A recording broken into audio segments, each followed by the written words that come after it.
Hai, apa kabar? Pada kesempatan kali ini kita akan belajar tentang sudut pada jam ya. Akan tetapi sebelum itu kita harus mengetahui apa sih sudut itu. Jadi sudut itu adalah pertemuan dua sinar garis pada satu titik ya. Berarti bentuknya semacam ini ya.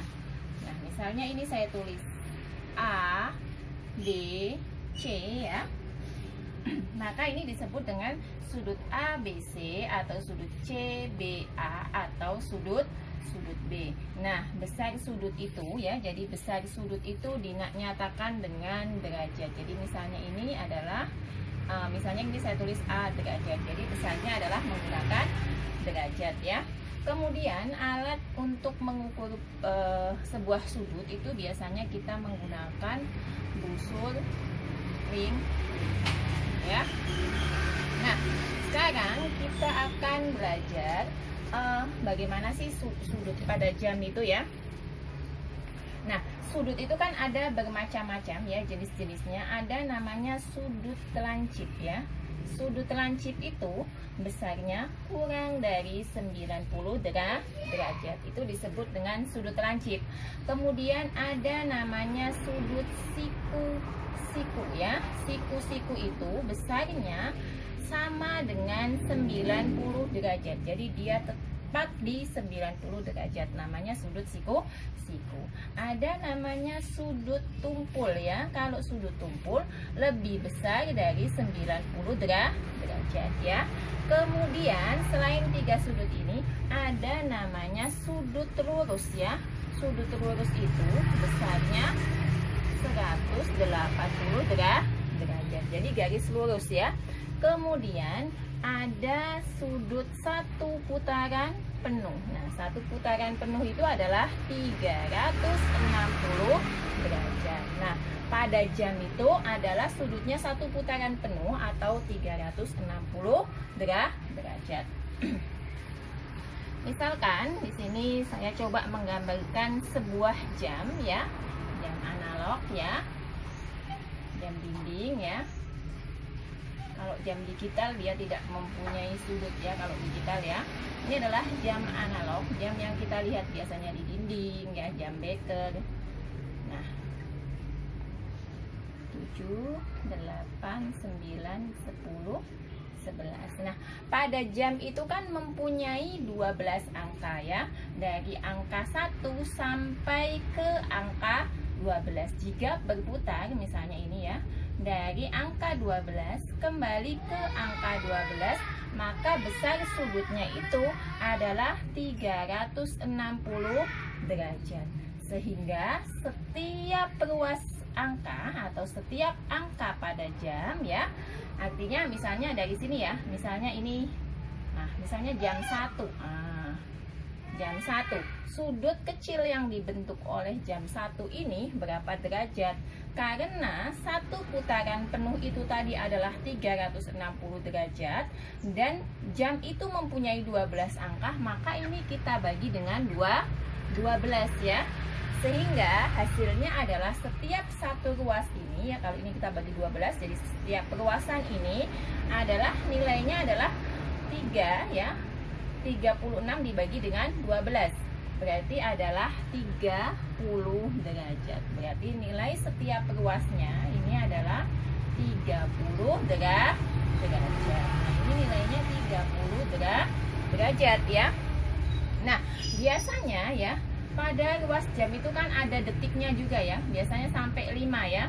Berarti kalau segini nih misalnya cuman segini, angkanya nggak sampai ini ya.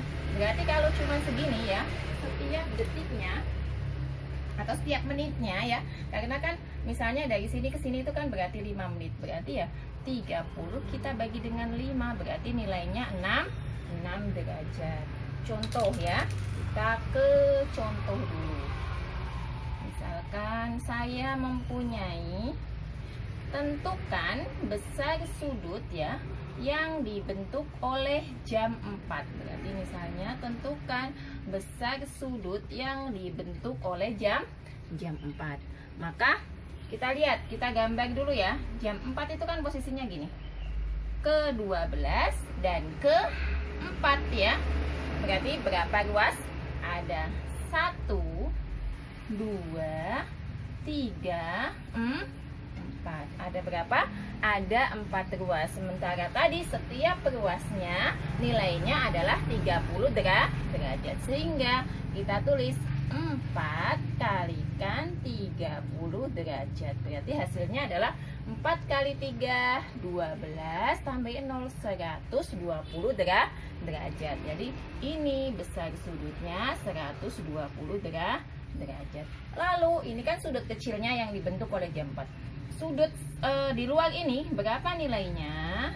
Nah, kalau yang ditanya yang sudut besarnya berapa nilainya?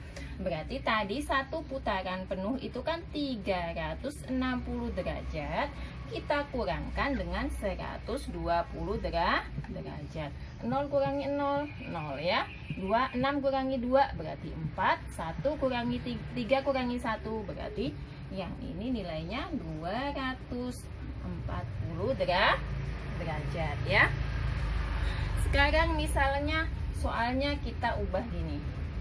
Nah, tentukan besarnya sudut dari jam 04.30 berarti jam setengah 5 ya. Jam setengah 5 itu besar sudutnya berapa? Nah, nih ya, kalau kita gambarkan setengah 5 itu kan panjangnya di 6 ya.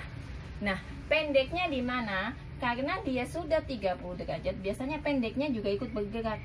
Biasanya adalah di tengah-tengah antara 4 dan 5 ya. Berarti ini punya berapa ruas? Punyanya 1. Dan sini setengah. Kalau tadi satu ruasnya nilainya 30 derajat, berarti setengah ruas adalah 30 kita bagi dengan 2. Berarti 15 derajat. Sehingga jam 4.30 nilainya adalah 30 derajat ditambah dengan 15 derajat. Hasilnya adalah 45 derajat. Atau bisa kita tuliskan gini ya. Karena dia punya 1 dan setengah, berarti kan 1,5 dikalikan 30 derajat. 1,5 kalikan 30 hasilnya berapa? 45 derajat. Jadi untuk menghitung sudut pada jam tinggal kita lihat berapa ruasnya ya. Nah, demikianlah apa yang saya dapat sampaikan mengenai sudut pada jam.